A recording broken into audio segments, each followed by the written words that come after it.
My friends, it just keeps happening.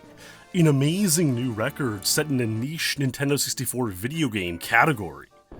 No, but really, this one is actually really quite cool. Have you ever played Pokémon Stadium? You know those side games, the mini games you can play outside of the battle stadium? Well, a few of them are simply just races or various contests, but 3 of them have trackable scores, which has led, of course, to some competition taking place in these games. Lickitung's Sushi Go Round being the most complex game, and indeed the subject of this most recent amazing new record, which we will discuss in its full glory. So let's get into a brief summary of the Pokémon Stadium minigames and their high score records. So of course the main gameplay of Pokémon Stadium revolves around training and battling your Pokémon, a fun offshoot of the very original games in the franchise. Pokémon Stadium was certainly a very cool game when it was released because it offered one of the first good looks at 3D models of the original 150 Kanto Pokémon. But aside from all that, we have this series of 9 minigames, short little contests that take 30 seconds or 60 seconds or so, which I know I played a whole bunch back in the day at various sleepovers and the like in the early 2000s, at the very peak of human existence. So let's go over the games, then get into the amazing Lickitung's Sushi Go Round record that we've seen take place. Run, Rattata Run is a simple A-mashing race on a treadmill where you use the D-pad to jump over obstacles that appear throughout the course. There's no timer on screen, so unfortunately this one has never really been tracked for a world record score. Dig Dig Dig is another simple mashing game alternating R and L presses to get Sandshrew to dig a hole and hit water. By the looks of the game's surroundings, he seems to be needed to install some kind of plumbing systems, a water main or something for a new subdivision. I mean, it would be quite handy to have numerous Sandshrews around to help you dig in such a situation, but alas, there's no timer on screen for this one either, so there's no record score to be tracked. Clefairy Says is a funny one. It's just a game where you have to repeat the pattern which the teacher Clefairy said, but the strings of movements can get pretty long, making it quite chaotic. Furthermore, you use the D-pad to input the controls, and I remember the D-pad always being extremely inaccurate on the N64 controller. Pokémon Stadium was pretty much the only game I ever played back in the N64's heyday which required the D-pad for some games, and I remember often pressing, say, left D, but the input would read it as up or down D-pad instead. Honestly, the D-pad was probably the biggest downside on the otherwise perfect and magnificent Nintendo 64 controller, so that made Clefairy Says a bit of a pain. But regardless, it's a pretty funny game. Snore War is a weird timing game where you press A to hypnotize a pendulum or something as drowsy and try to be the last one awake. I don't know, it's kind of bizarre. Rock Harden is another timing one where you press R to use the attack Harden as Kakuna or Metapod to avoid taking damage from boulders being launched at you. Last one alive wins, so that's pretty straightforward. And Thundering Dynamo is just a mashing A or B game where you play as Pikachu or Electrode and charge up your little station. But none of these games have easily measurable on-screen timers or high scores, so they're the ones that have seen no real single mini-game competition or record-setting attempts throughout the years. And that leaves 3 other games. Magikarp Splash is one where you need well-timed A-presses to splash Magikarp up to ring a bell. Now the timing is pretty easy to get down. If you press A at the wrong time, you get a pathetic little half splash where Magikarp doesn't make it all the way up. But if you learn the timing, it's not too hard to get a maxed high score of 32 points. This is cool and all, but it's one of those simple minigames which is easily maxed, and so competition doesn't get too heated or creative. You know, once you've done it, you've done it. My friends, is 33 possible? No, it doesn't seem to be so. Ekans Hoop Hurl is one where it actually starts to get pretty interesting. You see, you flick your Ekans in a hoop shape onto the Digletts who pop up from the various holes in the game, like some version of Whack-A-Mole. Each successful toss is worth 1 point. Now the game's 60 seconds long, and in the final 30 seconds, golden diglets will start appearing worth 2 points. So the minigame certainly has elements of luck, in that one needs to hope they get a good run with numerous golden diglets, and then clutches out all the throws for the best high score. The maneuverability of your aim is kind of tricky too, because you actually move left-right with the D-pad once again, and then flick with the control stick, which isn't the hand that you usually hold the control stick with. So it can be a bit awkward, and there's a bit of a learning curve to it. In this video proven high score from Falcouche of 24 points, we can see throughout the run that he actually misses a couple of throws, 3 in total, which just straight up cost him 3 points. He has to reload the Ekans and throw again, and those simply could have landed for points instead.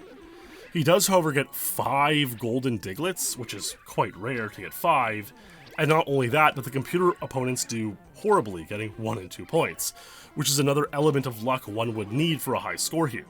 I mean, I guess you could set the other 3 controllers to real-world opponents and just leave them to do nothing all game, if you want to go for a new record. So that all being said, in Falcouche's description he writes 25 soon. It hasn't happened yet, but I can see someone grinding it out after I post this video, so good luck out there if you're the one who chooses to go for the very prestigious world record of high score points in the Ekans Hoop Hurl minigame from Pokémon Stadium. No, but seriously, seeing 25 or 26 here would be pretty cool, and maybe there'll be a bit of life to this minigame yet.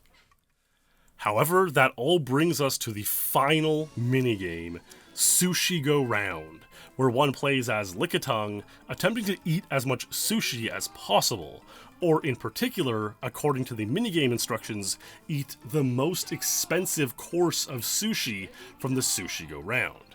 Now, there are a couple of things to note here. First, of course, is that this orange-topped piece of sushi is the most expensive, at 1,000 points, so it's what you want to eat the most.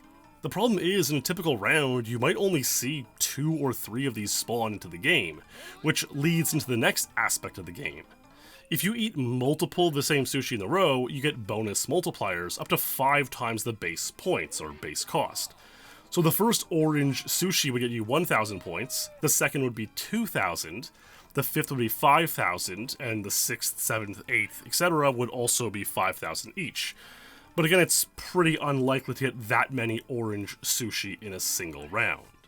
You know, here's a round I played only going for the top 2 highest scoring sushi, and only 4 of even the first or second most expensive sushi spawned in the entire round. So you can really get a picture of just how unlikely a really, really great run with 5 or 6 expensive sushi might be. Your Lickitung can also freak out randomly, where you lose control of your Lickitung for a couple of seconds, like the food is too spicy, but this is pretty random and its cause is not really well known or studied. I mean, this entire minigame is pretty poorly understood or studied. Even the spawn rates of each piece of sushi are not known.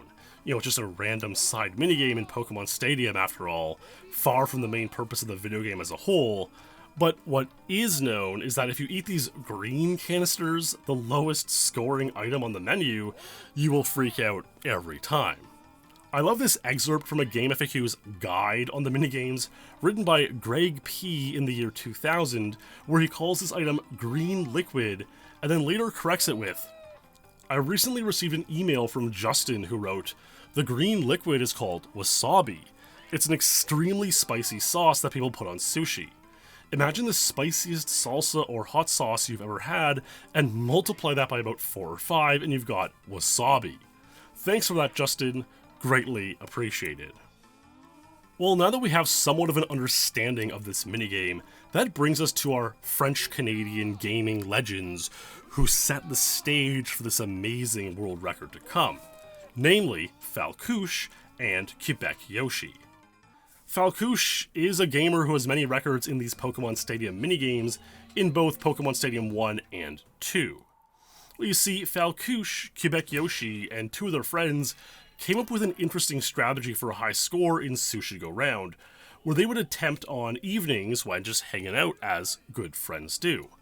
One of them would be the main eater, going for the high-scoring sushi, while the other 3 would eat the lower-scoring sushi in order to clear the way for new sushi to spawn in, hopefully getting more high-scoring sushi to appear in the process.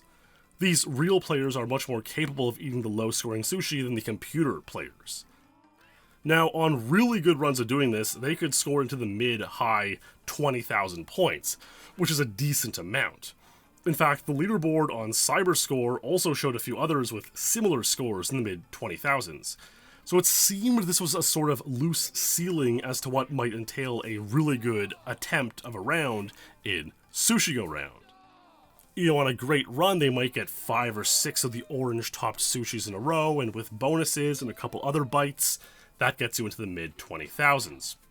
I tried a few rounds myself against computer opponents, and I was surprised at just how rarely you get those best sushi spawns, often getting scores of only 3 to 4,000.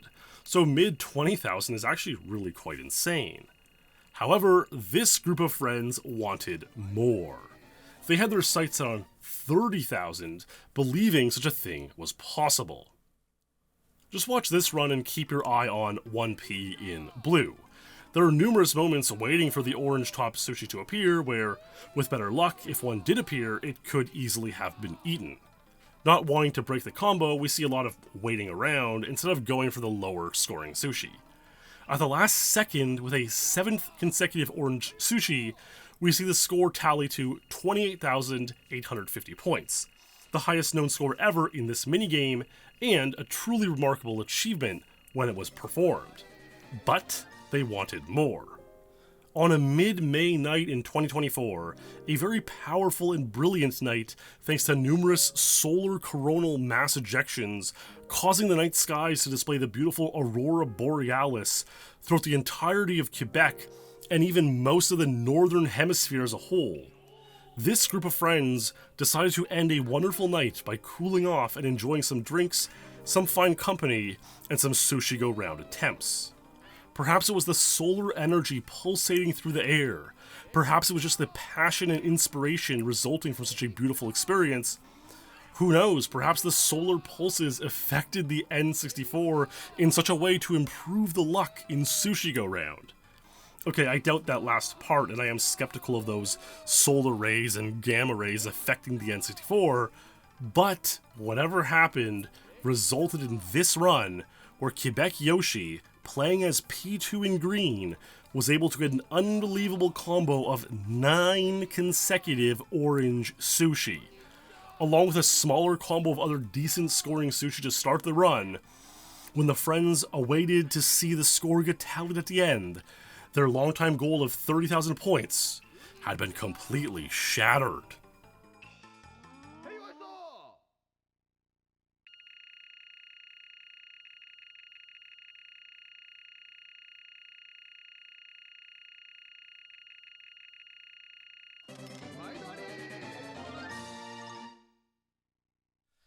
Indeed, my friends, 42,050 points, a truly remarkable score and new record in Sushi Go Round, crushing the previous record of 28,000 and obliterating their goal of 30,000.